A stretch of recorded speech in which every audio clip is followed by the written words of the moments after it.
Assalamualaikum warahmatullahi wabarakatuh. Berjumpa lagi dengan saya di sini, Wahab Sahrani Channel. Senang bisa menemui Anda kembali. Semoga saja Anda sehat selalu dan sama keluarga tercinta. Berjumpa lagi dengan saya. Saya hari ini ingin menjelaskan terkait apa sih itu spam.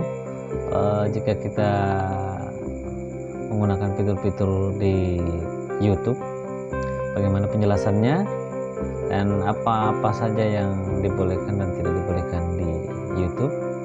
Dan juga saya ingin juga memberitahukan kepada Anda, bantu kami untuk mengklik subscribe, klik lonceng, dan juga agar Anda bisa mendapatkan notifikasi dari kami, klik like serta share, dan juga jangan lupa komentar jika ada yang ditanyakan di sesi ini.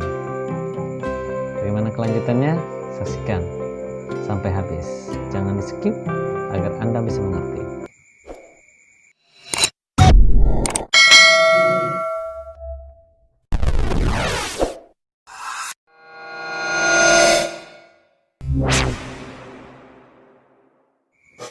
Oke, kita lanjut kembali ya. Apa sih itu spam? Spam itu adalah konten percakapan yang memberikan pengalaman negatif bagi pengguna, kayak gitu guys, sehingga mereka sulit menemukan materi lainnya yang bermanfaat sesuai dengan kebutuhan, kayak gitu. Nah, spam itu juga terkadang digunakan untuk mengirimkan pesan secara massal, kayak gitu guys, tanpa izin kepada pengguna yang di YouTube-nya, kayak gitu guys. Itulah intisari dari spam. Nah, kalau untuk mengelola spam itu juga bisa dengan kita tetap di Google Support-nya ya.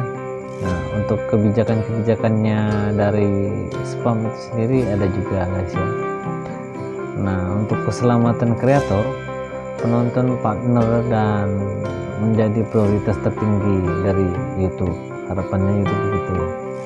Dan juga YouTube juga mengharapkan Anda semua bisa memberikan perlindungan komunitas yang dengan penuh semangat dan juga memberikan pemahaman, panduan komunitas yang sudah diberikan oleh YouTube itu sendiri, kayak gitu guys.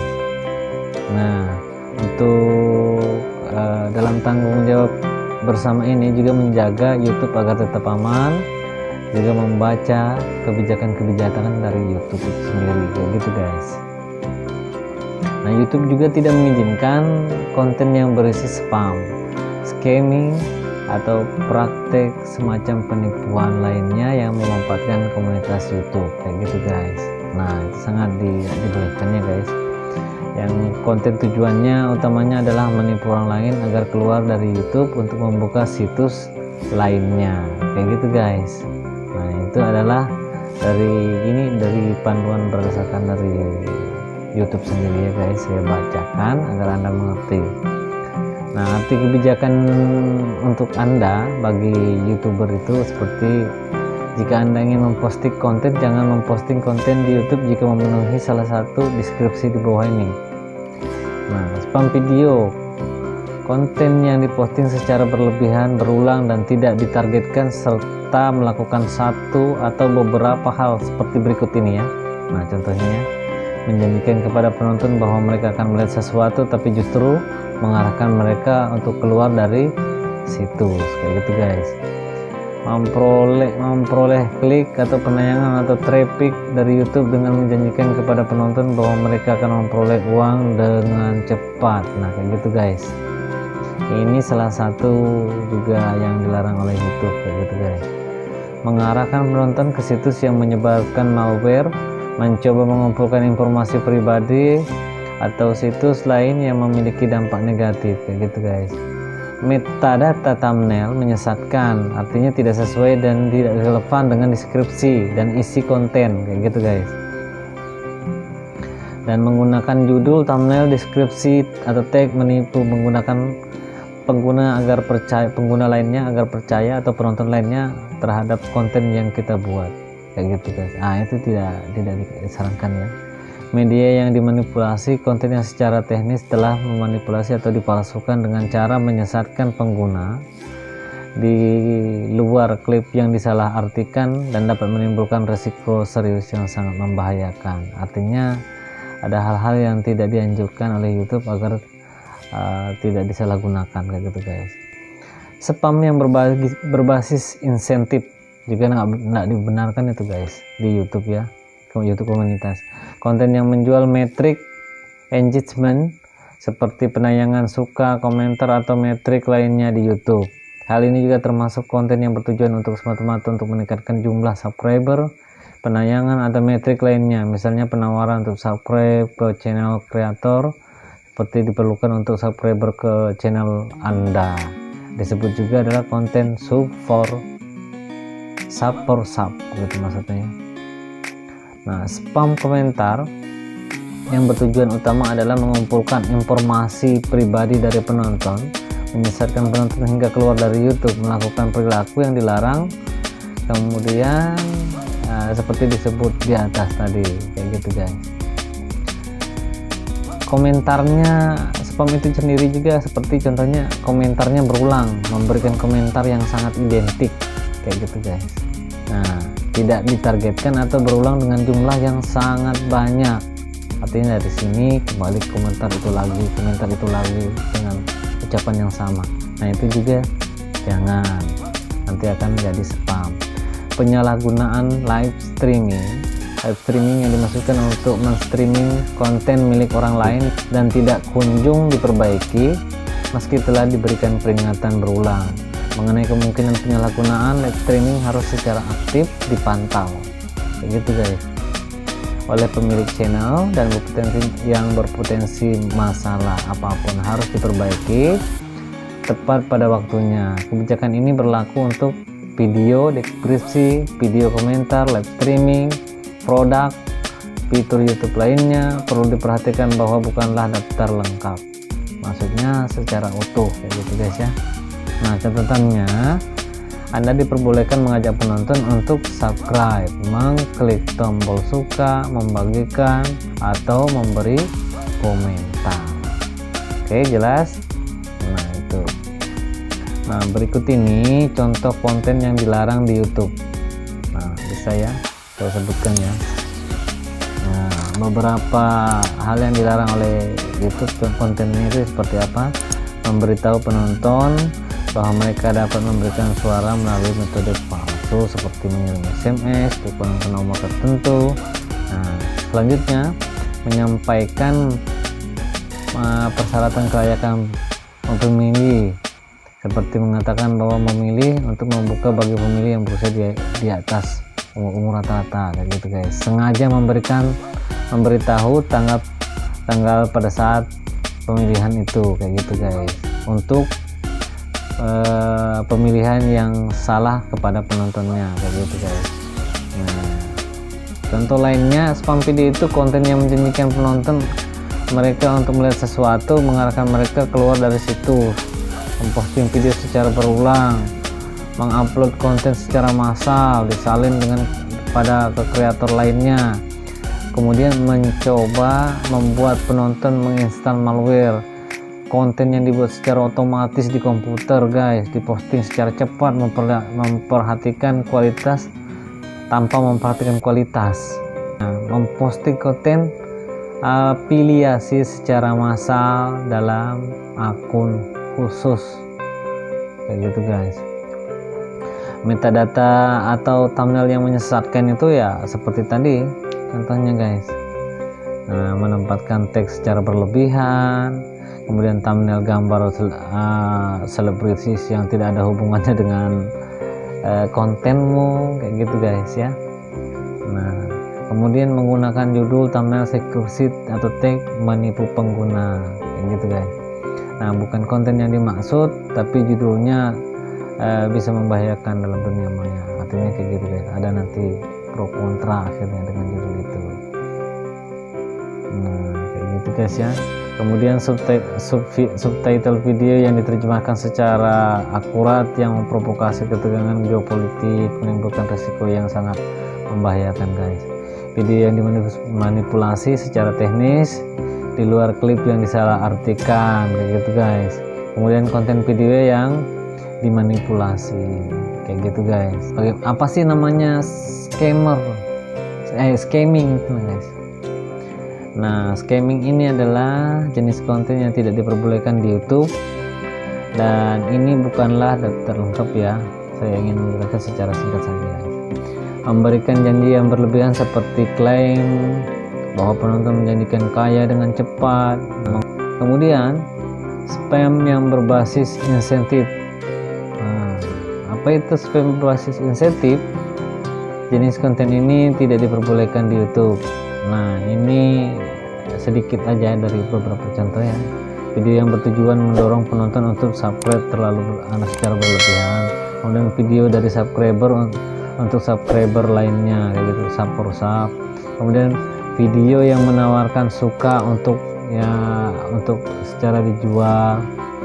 Kemudian video yang menawarkan untuk memberikan channel kepada subscriber kayak gitu guys. Yang konten-kontennya akan diberikan kayak gitu, sekian subscriber kayak gitu guys. Nah, apa itu spam komentar?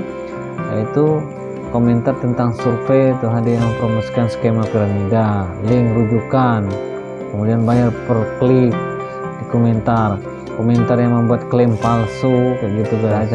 Acara-acara maksudnya yang acara-acara yang sudah sering biasa di live streamingkan atau kayak apa, seperti apa gitu maksudnya.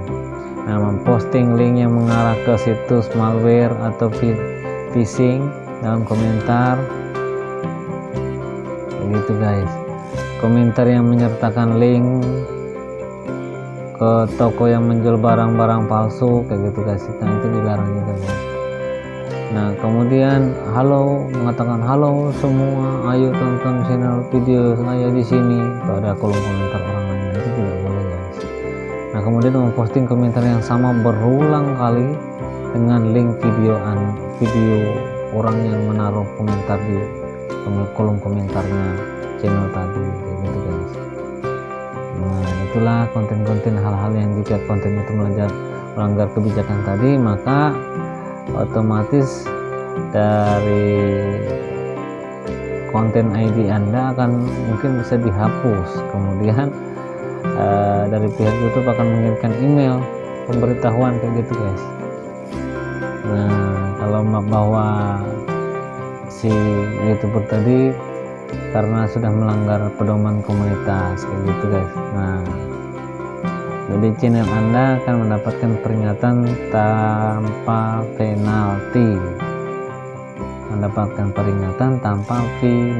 kayak gitu guys. Nah, itu katanya di sini ya, bantuan dari YouTube, penerangannya seperti ini.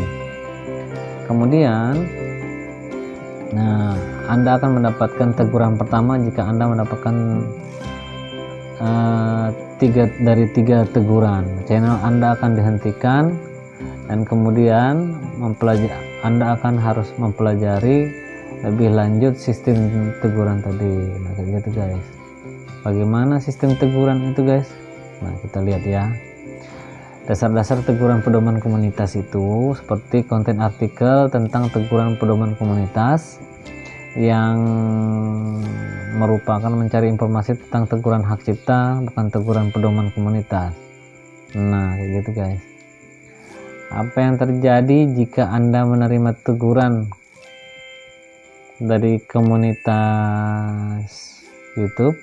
Nah, konten apa aja seperti begini.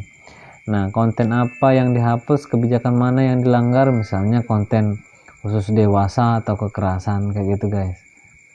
Kemudian bagaimana dampaknya pada channelmu, apa yang dapat Anda lakukan selanjutnya jika konten Anda melanggar pedoman komunitas dari YouTube, dan pengaruhnya bagaimana guys sama channel Anda. Ini merupakan peringatan yang dilakukan kesalahan yang tidak berniat untuk melanggar kebijakan dari YouTube tadi.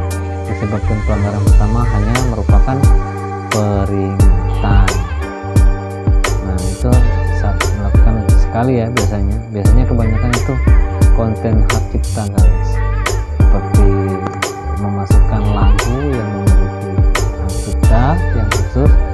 saran saya sebaiknya Anda menggunakan lagu yang sudah dikasih oleh YouTube. Nah, di situ ada banyak MP3 kayak gitu guys ya. Teguran pertama itu biasanya mengupload video ke live streaming atau story, membuat thumbnail custom atau posting yang komunitas, membuat, mengedit atau menambahkan kolaborator ke playlist, menambahkan atau menghapus playlist kayak gitu guys. Kemudian tombolnya kemudian simpan. Nah, itulah contoh-contohnya tadi. Biasanya di editor videonya ya guys ya, di YouTube Studio tadi guys. Nah, disitu kita bisa mengeditnya guys. Nah, teguran kedua yaitu jika Anda periode 90 hari yang sama dengan teguran pertama, Anda tidak akan dapat memposting konten selama 2 minggu. Jika tidak ada masalah lebih lanjut, hak penuh otomatis dipulihkan setelah 2 minggu, tapi setelah teguran berakhir 90 hari setelah dikeluarkan.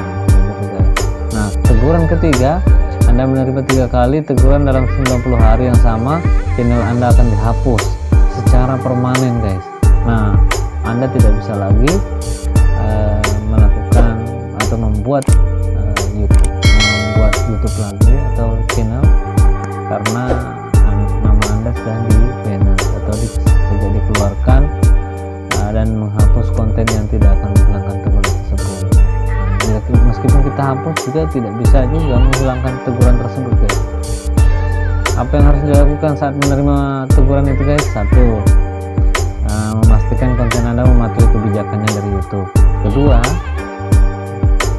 channel Anda menerima teguran menurut Anda telah melakukan kesalahan, atau di situ akan dijelaskan nanti, beritahu kami, maksudnya pihak YouTube. Anda dapat mengajukan banding ataupun keputusan mengisi formulir-formulir lainnya gitu guys. YouTube juga dengan kebijakannya berhak membatasi kemampuan kreator untuk membuat konten. Jika akun Anda atau channel Anda tadi kayak gitu ya, telah dibatasi aksesnya atau tidak bisa menggunakan sejumlah beberapa fitur yang ada di YouTube kayak gitu guys. Kita tidak bisa lagi menggunakan itu guys kayak gitu. Kalau sudah dapat teguran 3 kali atau teguran ketiga tadi guys, karena tertutup tadi ya, di-ban. Anda dilarang juga menggunakan channel lain untuk mengakali pembatasan ini di YouTube. Larangan ini berlaku selama pembatasan tersebut masih aktif di akun Anda. Pelanggaran terhadap pembatasan ini dianggap sebagai pengelakan berdasarkan persyaratan layanan YouTube dan dapat menyebabkan penghentian akun Anda kayak gitu guys. Nah, kayak gitu guys ya. Nah, untuk sementara mungkin itu penjelasannya. Untuk selanjutnya mungkin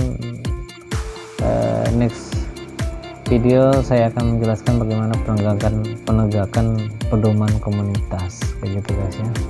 Nah, bagaimana penegakan komunitas itu guys, itu ada juga beberapa materi di dalamnya, yaitu dasar-dasar teguran pedoman komunitas, mengajukan banding dan tidak pedoman komunitas, konten yang dikenal pembatasan usia, penghentian channel, fitur terbatas untuk video tertentu, memecahkan masalah penghapusan video, pertanyaan umum terkait tag atau seputar teguran.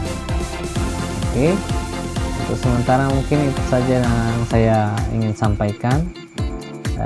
The next video mungkin saya akan menjelaskan itu, dan saran saya mungkin Anda sebaiknya sedikit berhati-hati jika ingin membuat konten. Jangan melanggar pedoman komunitas dari YouTube sehingga channel Anda tetap menjadi aman dan juga tidak melanggar pedoman komunitas tadi. Dan satu hal lagi yang ingin saya sampaikan, yaitu terkait copyright yang sering terjadi. Bahkan saya sendiri dulu sebelumnya waktu saat pertama saya membuat itu konten YouTube pada beberapa tahun yang lalu, saya juga pernah mendapatkan. Kemudian prosesnya saya edit detail video saya, disetting fitur-fitur YouTube pada video itu. Saya cukup mentrim dan tidak perlu menghapusnya guys, kayak gitu. Tapi beda dengan kalau seandainya Anda reupload. Nah, reupload itu kan sudah ada contoh channel-channel besar yang sudah di-ban gitu guys. Jadi saran saya sebaiknya buatlah YouTube sebaik mungkin yang bisa membuat channel Anda safety agar menjadi kreator-kreator yang handal, bijak, dan juga lebih termotivasi dengan konten-konten yang lebih baik lagi ke depan. Oke, itu saja dari saya. Jangan lupa subscribe bantu kami ya dengan klik subscribe, klik lonceng, kemudian like dan share, serta bagikan video ini jika Anda bermanfaat. Semoga saja ini juga bermanfaat untuk Anda. Salam hangat untuk keluarga Anda tercinta dan semoga saja Anda sehat selalu. Sekian dari saya Wahab Sahrani Channel mengucapkan terima kasih atas perhatian Anda. Sampai jumpa di next video selanjutnya. Salam YouTuber Indonesia. Bye bye.